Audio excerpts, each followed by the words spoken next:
ಗೃಹಲಕ್ಷ್ಮಿ ಯೋಜನೆ ಸ್ಪಷ್ಟವಾಗಿ ನಾನು ಒಂದು 1000 ಕಾಡಿ ನಿಮ್ಮ ಮುಖಾಂತರನೇ ನಾನು ಸ್ಪಷ್ಟಪಡಿಸಿದ್ದೀನಿ.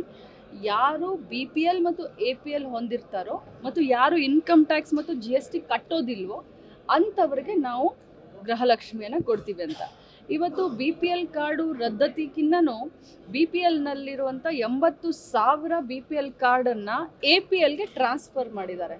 ಸೊ ಟ್ರಾನ್ಸ್ಫರ್ ಮಾಡಿರೋದ್ರಿಂದ ಯಾವುದೇ ಗೊಂದಲ ಇಲ್ಲ, ಯಾರೂ ಭಯಪಡುವಂಥ ಪ್ರಮೇಯನೇ ಇಲ್ಲ. ಯಾಕಂದರೆ ಗೃಹಲಕ್ಷ್ಮಿ APL ಪ್ಲಸ್ BPL ಇಬ್ಬರಿಗೂ ಬರುತ್ತೆ. ಅವ್ರು BPL ಇದ್ರೂ ಅವ್ರಿಗೆ ಬರುತ್ತೆ 80,000 ಜನರಿಗೆ, ಆ 80,000 APLಗೆ ಬಂದರೂ ಅವ್ರಿಗೆ ಬರುತ್ತೆ. ಸೊ ಸ್ಪಷ್ಟವಾಗಿ ಹೇಳ್ತೀನಿ, ಯಾರು GST ಮತ್ತು ಇನ್ಕಮ್ ಟ್ಯಾಕ್ಸ್ ಕಟ್ಟೋಲ್ಲ ಅವ್ರಿಗೆ ಬರೋದಿಲ್ಲ.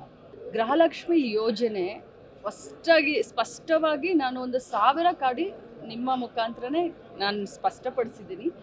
ಯಾರು BPL ಮತ್ತು APL ಹೊಂದಿರ್ತಾರೋ ಮತ್ತು ಯಾರು ಇನ್ಕಮ್ ಟ್ಯಾಕ್ಸ್ ಮತ್ತು GST ಕಟ್ಟೋದಿಲ್ವೋ ಅಂಥವ್ರಿಗೆ ನಾವು ಗೃಹಲಕ್ಷ್ಮಿಯನ್ನು ಕೊಡ್ತೀವಿ ಅಂತ.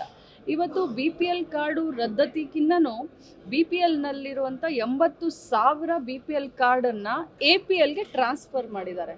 ಸೊ ಟ್ರಾನ್ಸ್ಫರ್ ಮಾಡಿರೋದ್ರಿಂದ ಯಾವುದೇ ಗೊಂದಲ ಇಲ್ಲ, ಯಾರೂ ಭಯಪಡುವಂಥ ಪ್ರಮೇಯನೇ ಇಲ್ಲ. ಯಾಕಂದರೆ ಗೃಹಲಕ್ಷ್ಮಿ APL ಪ್ಲಸ್ BPL ಇಬ್ಬರಿಗೂ ಬರುತ್ತೆ. ಅವ್ರು BPL ಇದ್ರೂ ಅವ್ರಿಗೆ ಬರುತ್ತೆ 80,000 ಜನರಿಗೆ, ಆ 80,000 APLಗೆ ಬಂದರೂ ಅವ್ರಿಗೆ ಬರುತ್ತೆ. ಸೊ ಸ್ಪಷ್ಟವಾಗಿ ಹೇಳ್ತೀನಿ, ಯಾರು GST ಮತ್ತು ಇನ್ಕಮ್ ಟ್ಯಾಕ್ಸ್ ಕಟ್ಟೋಲ್ಲ ಅವ್ರಿಗೆ ಬರೋದಿಲ್ಲ.